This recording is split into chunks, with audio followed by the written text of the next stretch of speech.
Hello, I'm Ryan Thorpe with UNDathletics.com, and on the eve of the GLVC Men's Basketball Championship, I'm sitting here with UND head coach Stan Gouard. And Coach, you got a top 4 seed again for the second straight year, which means you get a bye to the quarterfinal round in the 12-team tournament format. So talk about what this extra rest has meant to your team. Well, it gives us a chance to get healthier. We had a couple guys who were hobbling a little bit.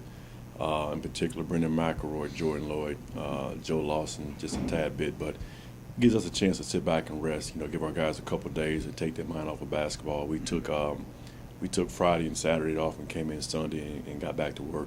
But our guys seem to be refreshed, rejuvenized, and excited about back on the court again. Well, you drew Lewis in the quarterfinal after they won their first round game. This is a team that defeated the Greyhounds at third place earlier in the year. Is there going to be a revenge factor, you think? Talk about the matchup with Lewis. Of course, I'm sure the guys are thinking that. We let one get away there. They pretty much picked us apart at their place.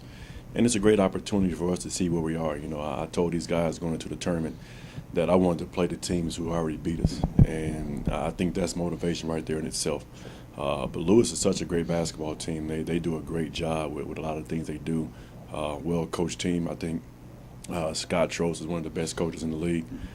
He has a great nucleus. These guys match up with us pretty well, and it's going to be a test of a battle of wills, rather. And it all depends who wants it more. But it also comes down to execution. I thought that Lewis, down the stretch, they executed. When the game really counted, especially the last 2 or 3 minutes of the basketball game. We garnered the lead, wasn't able to sustain that lead, and they came back and just made some plays down the stretch that we wasn't able to make, and they came out victorious.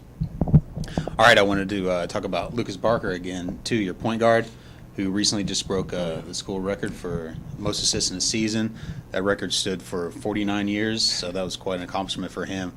I'm sure you've talked about it throughout the season, but what does it mean to have a guy that can just have 8 assists a night for you, which is rare at any level, really? Oh, it is. To break a record after, I think it was Basco Walton. Am I correct? Basco Walton.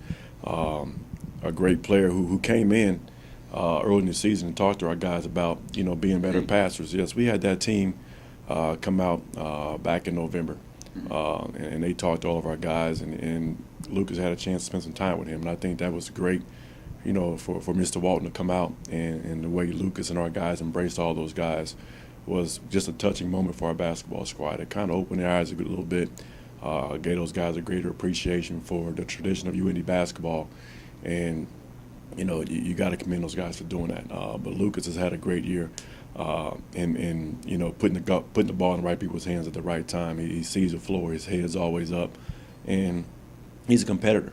But to break a record that's been around for so long is really a tremendous honor. I'm sure he'll say the same thing. Not only him but for our guys, because they got to make the plays to get him those assists. But he passes really well.